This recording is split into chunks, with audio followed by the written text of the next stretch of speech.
standing right here. Keep it going.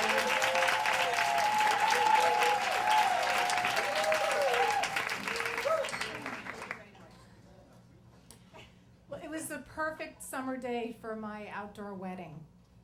But I was really nervous and jittery and confused and wondering why I was wearing white. But I was 6 years old.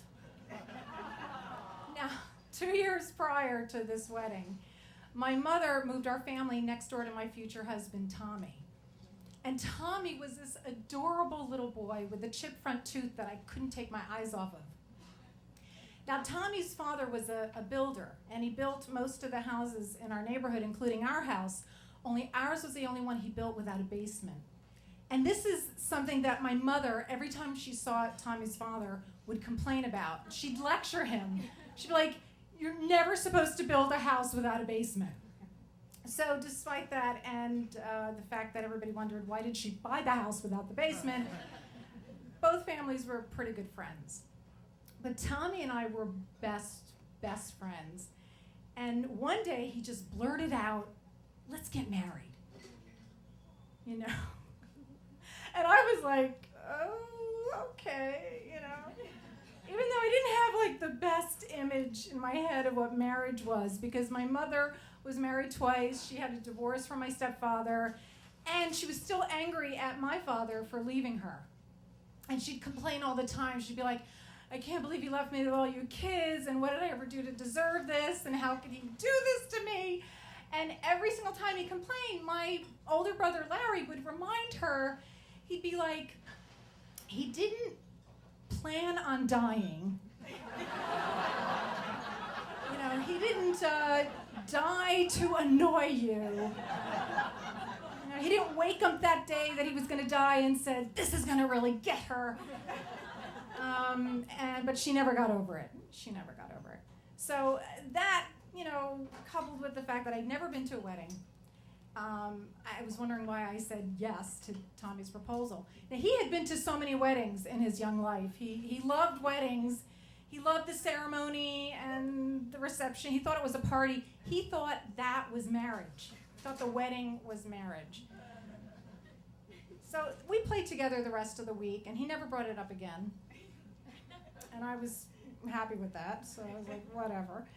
And I kind of forgot about it. And then Saturday rolls around, and I'm at the breakfast table, you know, eating my Cap'n Crunch, still in my pajamas, and my older sister goes, let's get you dressed.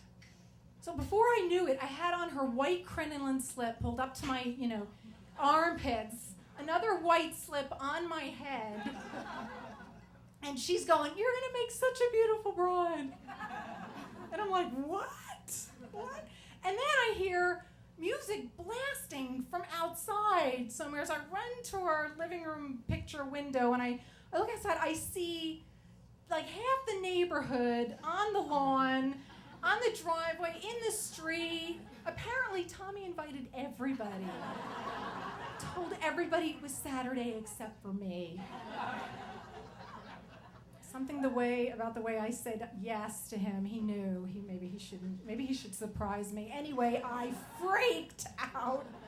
I bolted towards the back door, you know, and I opened the screen door, and just as I'm crossing the threshold to freedom, I slam right into my older brother Larry and his Canon camera with the 50-millimeter lens. Yeah, so ouch. But so he's wearing the camera around his neck because not only was he the justice of the peace, but he was walking me down the aisle, and he was the wedding photographer. So he's like, "What's going on?" And I'm crying, and I'm like, "Oh my God, I don't want to get married. Too young, it's a huge commitment. I want to settle down." Apparently I was very astute for a 6-year-old. And Larry's like, you know, he's convincing me that it's all just for fun, and I guess it worked, because before I knew it, he's walking me around to the front of the house, down the front sidewalk, which was the wedding aisle, you know, while simultaneously taking pictures. And the ceremony itself was kind of a blur. You know, I remember Larry pronouncing us husband and wife, but there was no exchange of wedding bands and no, kissing the bride or anything. But Tommy did present me with a shiny gold key. I know. And he said this was the key to my heart and our future home. Okay, all right. That's what the crowd did. Yeah. And then they applauded, so hint, no, that's it.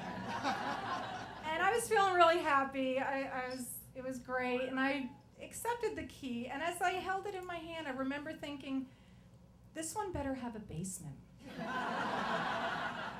Thank you.